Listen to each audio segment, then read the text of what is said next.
Okay.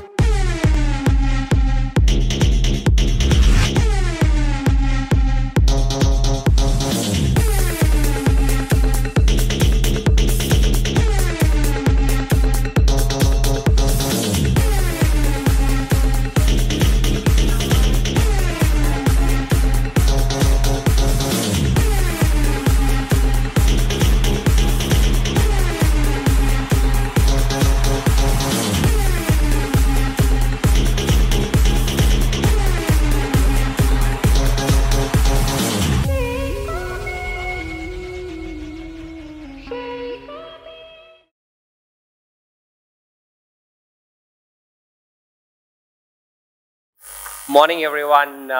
Thanks Kavya, and congratulations AdTech for completing 10 years, such a big milestone, and more importantly, thanks for helping us getting drunk last evening. This happened after 2 years. I hope you all had a great time yesterday evening, and more importantly, thank you to all of you for showing up on day 2, 9:30. It's not easy, I know. Yesterday we were having a small gathering, and I kept telling the team, I don't want to get drunk. Every time I was asking for a fresh lime water, and in the morning it was super hard to wake up. And then I realized it was definitely not fresh lime that was drinking through the night. Somebody cheated on me, and I need to find out now. So thank you so much, and I think it has put an extra load on both me and Tejas, who's going next from Unilever after this amazing party that we all had last night. But great sessions yesterday, ranging from measurement, commerce, omni-channel, cookieless, personalization. I think all of this falls under the digital umbrella that we all belong to. My name is Tej. I lead Trade Desk for India. Trade Desk, as many of you would know, we are a US-based company, headquarters in Ventura, LA. We have more than 2,000 employees, over 20 plus offices across the globe. We have 10 plus in Asia itself. We started our India operations almost a year ago with offices in Bangalore and Gurgaon. What are we doing here? What is the purpose? What is the mission that we are on? We are on a mission to preserve a free and open internet. It's that simple. We're committed to making digital advertising work better because the future of internet depends on it. Why are we doing all of this? Probably many things. One of the things is trust matters. Advertising, we feel, should be very open, transparent. Everyone should have objective view of how their dollars are getting spent. Trust matters, reach matters. The newer channels like CTV, OTT, audio which are coming in, which are expanding the reach for marketeers. Measurement matters. Powerful marketplace allows marketers to reach the full potential and measure how their dollars are getting spent. Innovation matters. Trade Desk is delivering cutting-edge solutions for the future of open internet. In very simple terms, we are an independent media buying platform designed for open internet. Without any further ado, I would love to play MITCH's keynote that he has sent to all of us here. And I can promise you that this 15-minute session will provoke some very interesting thoughts amongst us. So can we just play the keynote from MITCH, please?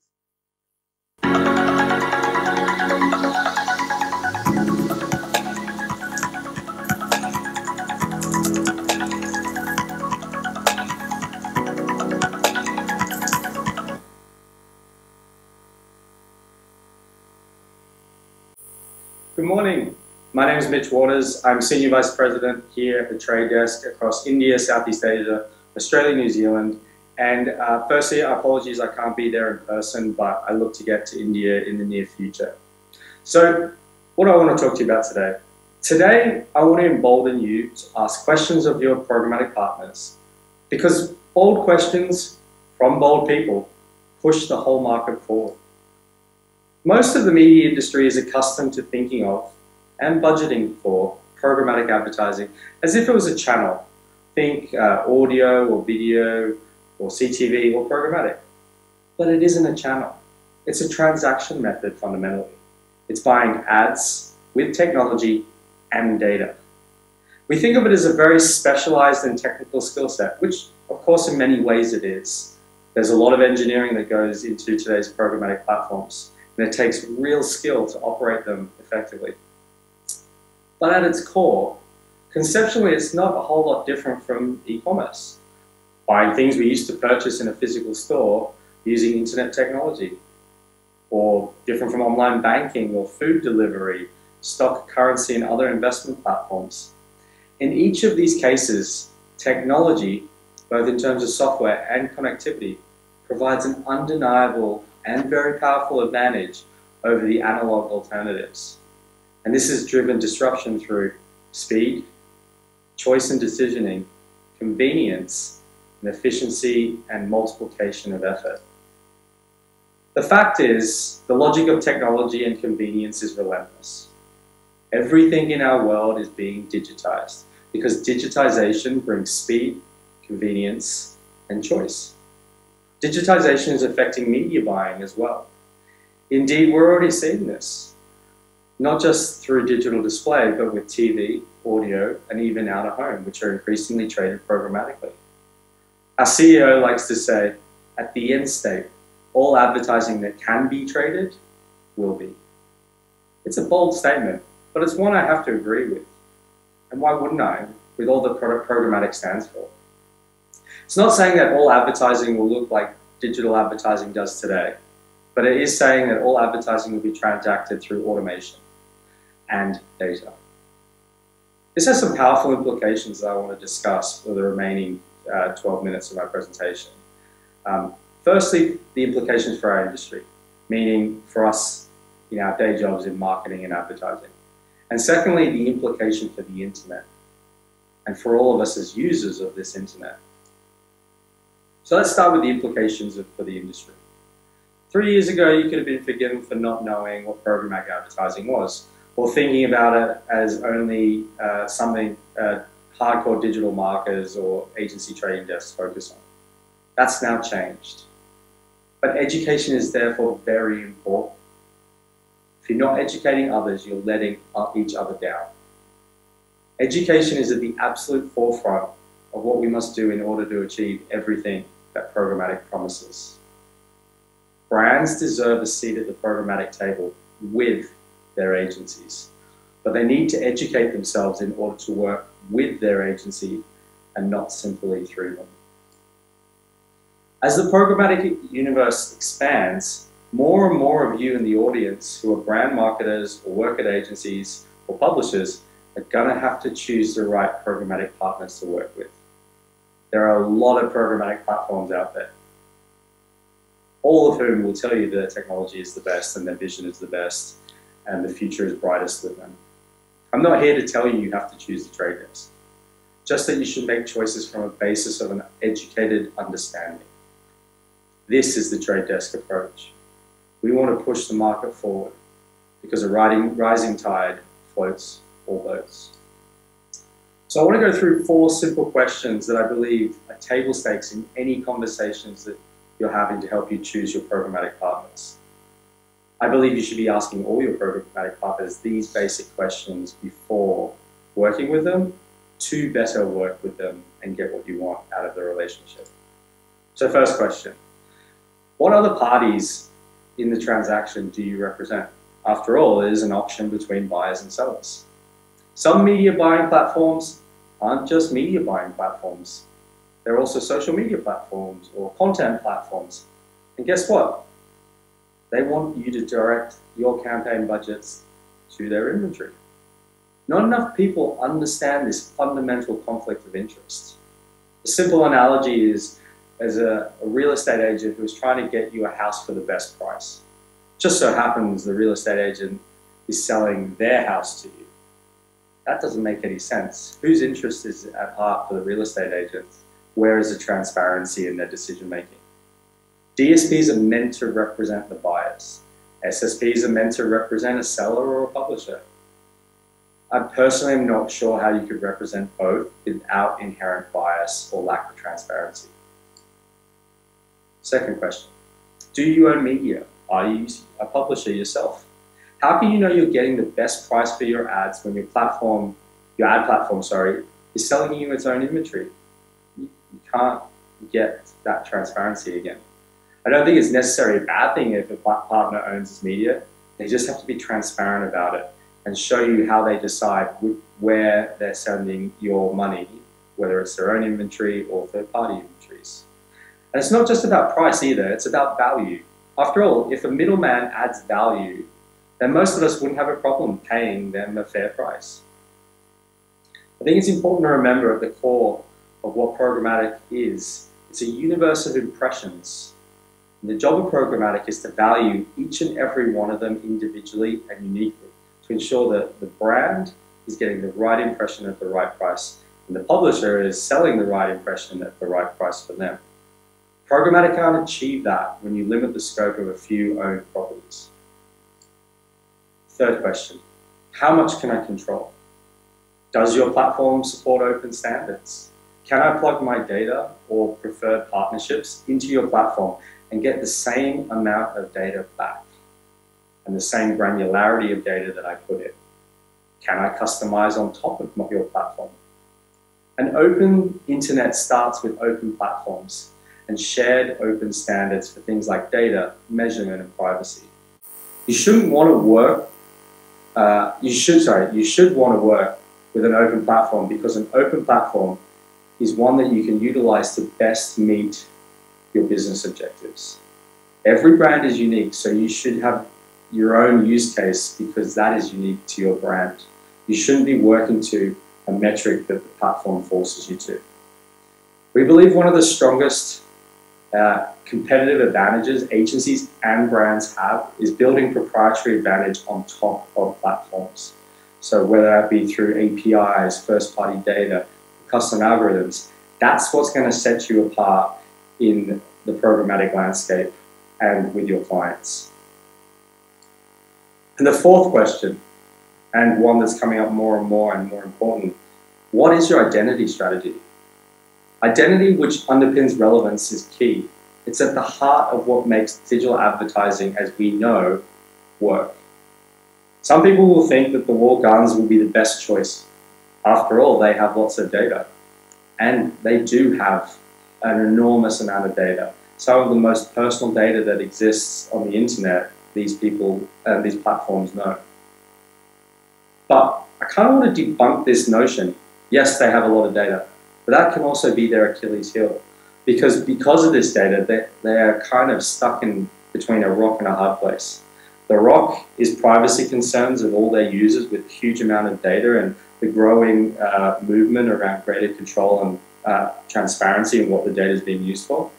And then the hard place on the other side is regulatory concerns and anti-competitive investigations that are happening all around the world. They go too far away to one side and make it too restrictive for anyone else and essentially remove the open market, then they're going to get pressures from governments and anti-competitive environments. So the walled gardens actually have to thread this needle between both, which is going to be incredibly difficult, and it may have a number of false starts along the way. So it's important for advertisers to think about this so they will be impacted. Now, I'm not saying they won't get a solution and there's an absolute place for it, but I think the important thing out of this slide I want to share is don't let a partner scare you into a solution thinking it's the only way to solve your identity future. As with everything, make sure you are informed. Because the demise of cookies and the focus on identity is a positive. Like, let's not forget, cookies are 30 years old from an internet that looks nothing like the internet does today. The fastest and growing parts and most exciting parts, of the internet, such as CTV, streaming apps, audio, digital out of home, retail, e-commerce, they don't exist in a cookie world. We can use this opportunity to remove cookies and think about how we upgrade identity moving forward. We've spent a lot of time on this the last couple of years at the trade desk, working on something called Unified ID 2, which we've given to the market. But that's one solution of many, and we believe the future of identity will be interoperable. And there's other key tendencies around the future of identity and the right principles that must be founded on top of them. Firstly, any solution must be secure and privacy first. Has to give consumers transparency and control. As I said, interoperable with other solutions, and ideally open source so we get a transparency into what's happening. Independently governed so no one party can benefit on top of this huge amount of identity. And of course, the internet is no longer just a desktop. It has to be multi-channel across all channels in order to get the greatest coverage across the way consumers are consuming the internet. So this is a very dramatic slide. I like it. I think because I do believe it's a dramatic topic and something that we really need to call out. So earlier I said there are implications for the future of the internet.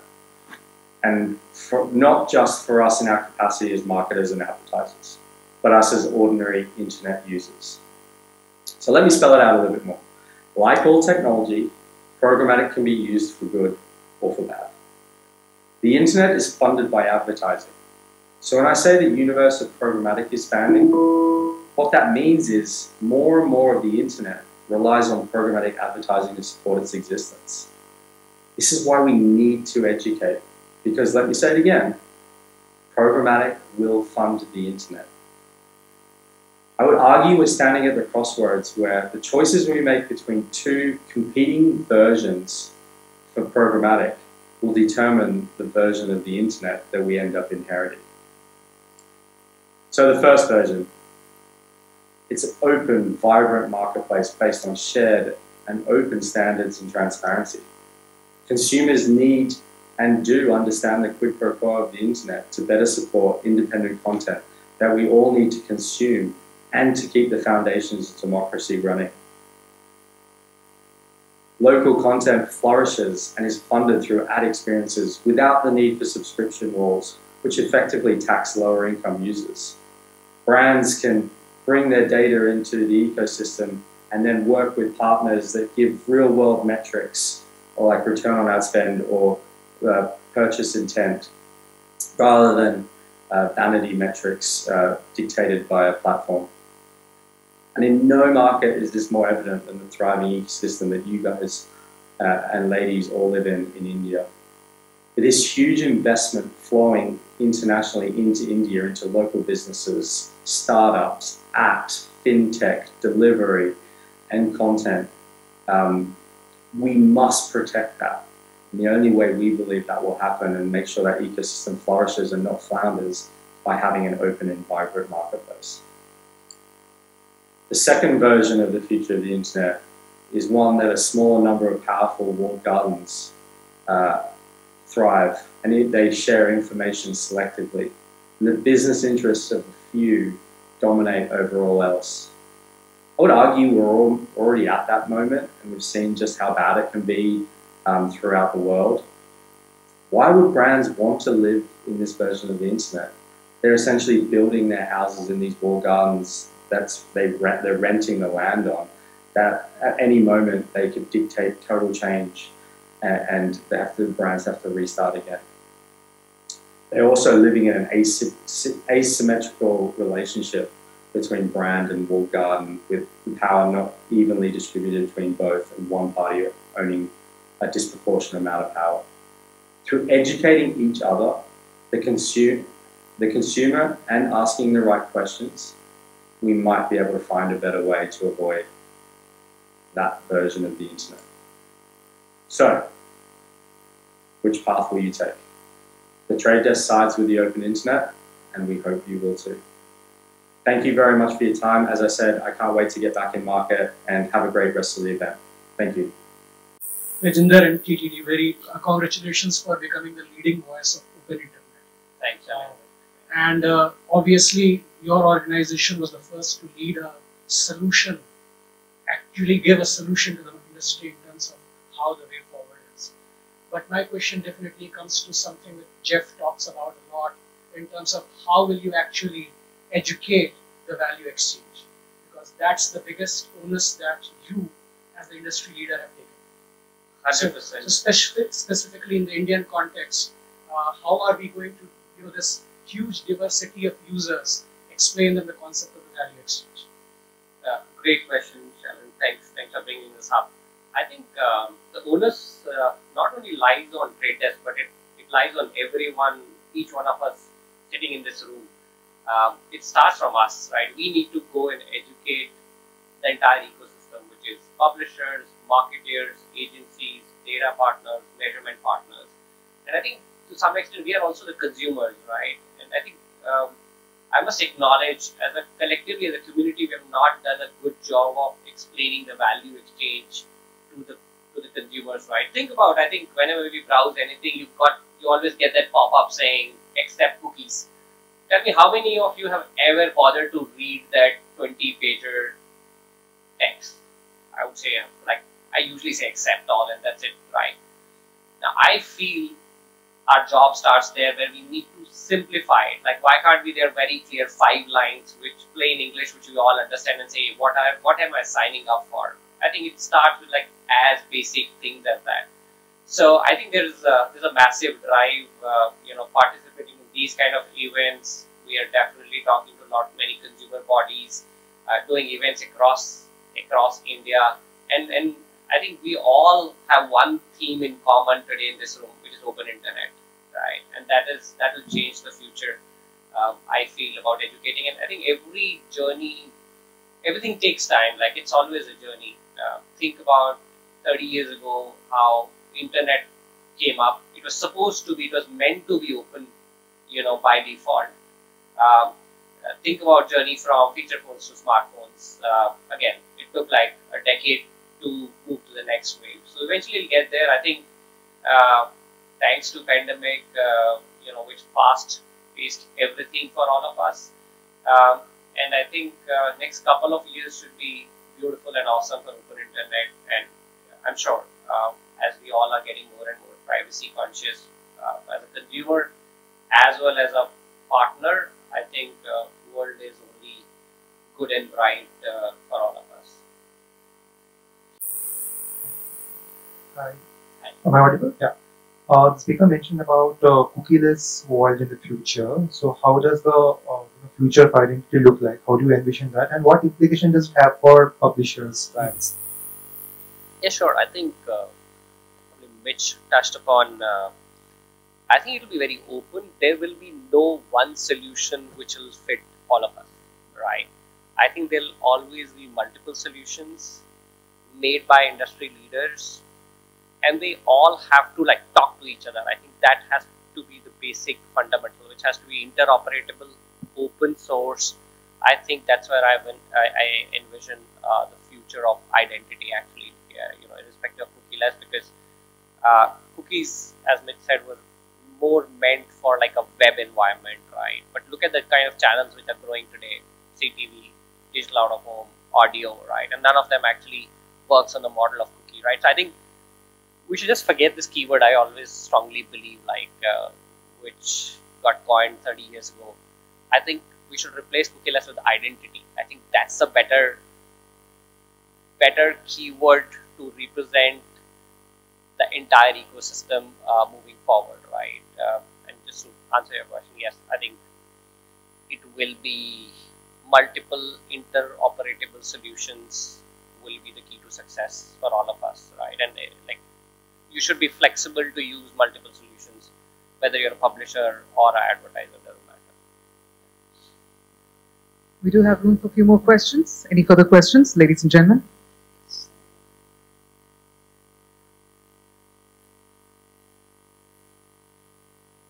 Tejinder, firstly, thank you for making me as a consumer feel comfortable that there is a future that I can look forward to. My question comes from a lot of things we've been hearing since yesterday about consent-based, privacy, all of this, right? Are you doing anything, I mean, in extension to the gentleman from IAB? My question is an extension of the same thing. Are you doing anything to reach out to the consumers, or rather us, to educate us in terms of what should be this, how to be conscious of the 20-page document, and rather, so I know of some publishers who are actually, really distilling it down to actual saying, but these are the 5 options you have, and I have been really very happy to see that. But are you also educating, the audience around this? Is there any drive from your end to do that? Definitely, as I said, our first effort would be to educate the publishers, right? We want to go to them and tell them that how they need to simplify this entire communication, right? That's our first effort. And I think personally, I like Spotify, right? Too much. When you click there, it clearly says, if you click here, you will see no ads, right, in their premium subscription. There is no doubt. There's very crystal clear communication that if I don't need to see ads, this is where I need to click. I need to pay whatever, right? I think everything, even in the cookieless world or identity, I feel it has to reach to that level because we all live busy lives. I think we browse almost 50 websites, click on those accept cookie buttons all the time. But our drive starts with publishers. Our drive starts with data partners, measurement partners, like everyone. And I think that eventually the onus actually lies on the people who drive content, right? And I think they will have to talk to their consumers in a more seamless way. And that's where we feel is the future. But I think you must have seen, last 2 years, things have changed drastically. We ourselves have become so much privacy conscious, right? Very, very careful. Okay, what are we saying yes to? Whether we are sharing our location on the phone, whether we are giving access to our photos or mics, right? And I think it's just about a matter of time when we all get aware and get self-conscious in conjunction with some of these identity solutions which come in, and a nice blend of both of these will help us solve. Yeah. All right. Yeah. So we have room for one last question. Yes, sir. First of all, thanks TTD for a great session. And my queries are regarding this privacy and the new model where mobile is switching, and Google has announced that the advertising identifiers will be lost in the near future. So like you said that cookies was lost about 3 years ago, in the same way this year or upcoming year, the advertising identifier or Google advertising identifier will be lost. So I would like to know how TTD is positioning in mobile space for this challenge, and how you plan to work, from advertisers' perspective. My advertisers come to us and say that if the token, the identifier is lost, then we will be losing the potential customer. So how is your team has an action plan for this? Yeah, sure. I think, as I said before, right, I think the multiple governing bodies, there are multiple partners who are working on identity solutions, right? And that's the future. Not one shoe will fit everyone. Just to help you clarify, right? I can probably I don't want to comment, and it would be the right thing on what Google is doing right now. But I can definitely share how we are building Unified ID 2.0, right? So it basically encrypts your email ID into the form of a token, which is a string, which can actually never be reverse engineered and decoded to your identity, right? And we're building those kind of mechanics technically. Happy to take that conversation offline on how we are managing this with our tech team, where even if your token gets lost, it's all manageable. So yeah, happy to chat offline and give you more technical details around it. Perfect. Thanks. We're good. Yeah. Okay. Thank you guys, and have a great rest of the day. Thank you, Tiger. Thank you very much, Tej. Very, very insightful indeed. And I'm sure I'm going to request urge all of you to please connect with Tej and the team of Trade Desk offline as well in case of any further queries.